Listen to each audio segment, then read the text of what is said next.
Assalamualaikum warahmatullahi wabarakatuh. Nama saya Agung Saidul Fuadi.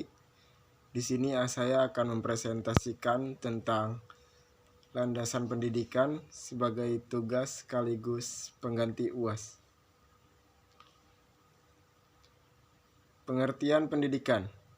Pendidikan dalam bahasa Yunani berasal dari kata pedagogik, yaitu ilmu menuntun anak.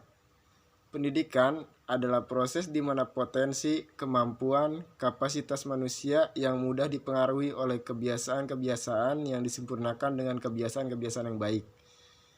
Sedangkan pendidikan nasional diartikan sebagai suatu usaha sadar dan terencana untuk mewujudkan suasana belajar dan proses pembelajaran agar peserta didik secara aktif mengembangkan potensi dirinya. Selanjutnya adalah fungsi pendidikan.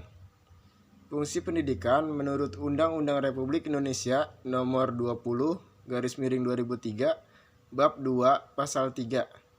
Pendidikan nasional berfungsi mengembangkan kemampuan dan membentuk watak serta peradaban bangsa yang bermartabat dalam rangka mencerdaskan kehidupan bangsa, bertujuan untuk berkembangnya potensi peserta didik. Pendidikan non-formal dan informal diselenggarakan melalui satu satuan pendidikan yang berlangsung di luar sekolah. Pernyataan tentang pendidikan luar sekolah pada 11 Mei 2010 disebutkan bahwa pendidikan luar sekolah atau out of school education adalah pendidikan yang direncanakan untuk membelajarkan warga belajar agar mempunyai jenis keterampilan dan atau pengetahuan serta pengalaman yang dilaksanakan di luar jalur pendidikan formal atau persekolahan. Selanjutnya adalah konsep belajar sepanjang hayat. Konsep belajar sepanjang hayat dikemukakan pula oleh Edgar Faure dari The International Council of Educational Development atau ICED atau Komisi Internasional Pengembangan Pendidikan. Manusia mengalami transformasi diri dari belum atau tidak mampu menjadi mampu, atau dari ketergantungan menjadi mandiri, dan transformasi diri ini seharusnya terus terjadi sepanjang hayat.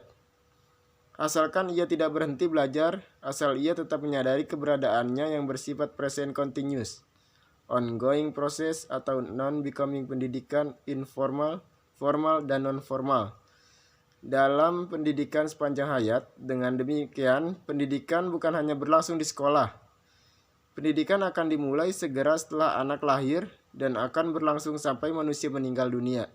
Sepanjang ia mampu menerima pengaruh-pengaruh keluarga merupakan lingkungan pertama dan utama bagi proses perkembangan seorang individu, sekaligus merupakan peletak dasar kepribadian anak.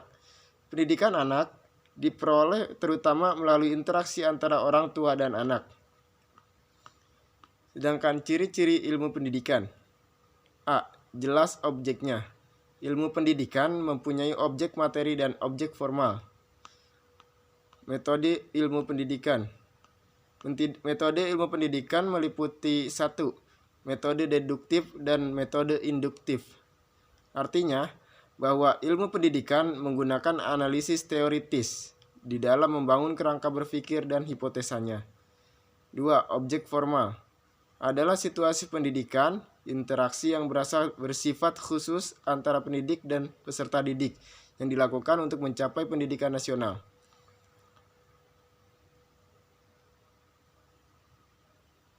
Sekolah atau lembaga pendidikan lingkungan. 1. Anak atau peserta didik.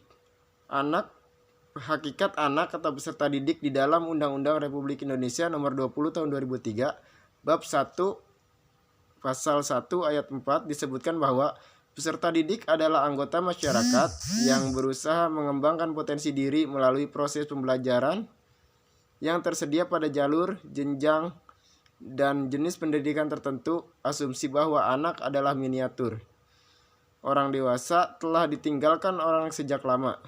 B. Anak merupakan individu yang sedang berkembang.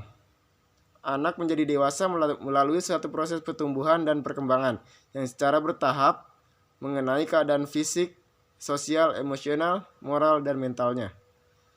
Fase anak berbeda dengan fase remaja, dewasa muda, dan dewasa akhir. Sejalan dengan perkembangannya, mereka mempunyai cara tersendiri di dalam memahami, bereaksi, dan mempersepsi sesuatu yang sesuai dengan usianya. Pendidikan bagi setiap individu harus disesuaikan dengan kecepatan perkembangannya masing-masing. Landasan pendidikan orang tua peserta didik. Keluarga merupakan lingkungan pendidikan yang pertama dan utama, dan orang tua adalah pendidiknya. Dikatakan sebagai pendidikan yang pertama karena pertama kali anak mendapatkan pengaruh pendidikan dari dan di dalam keluarganya. Oleh karena itu, keluarga menjadi sangat berpengaruh bagi pertumbuhan seorang anak. Baik buruknya anak tergantung lingkungan keluarga khususnya dan lingkungan sosial umumnya. Fungsi pendidikan dalam keluarga adalah 1. Sebagai peletak dasar pendidikan anak. 2. Sebagai persiapan ke arah kehidupan anak dalam masyarakatnya. Oleh karena itu, jika seorang anak dididik dengan benar oleh keluarganya, maka di masyarakat dia akan menjadi anak yang lebih baik lagi. Mungkin sekian saja presentasi yang dapat saya lakukan. Kurang lebihnya mohon maaf. Saya Agung Saidul Fuadi. Wassalamualaikum warahmatullahi wabarakatuh.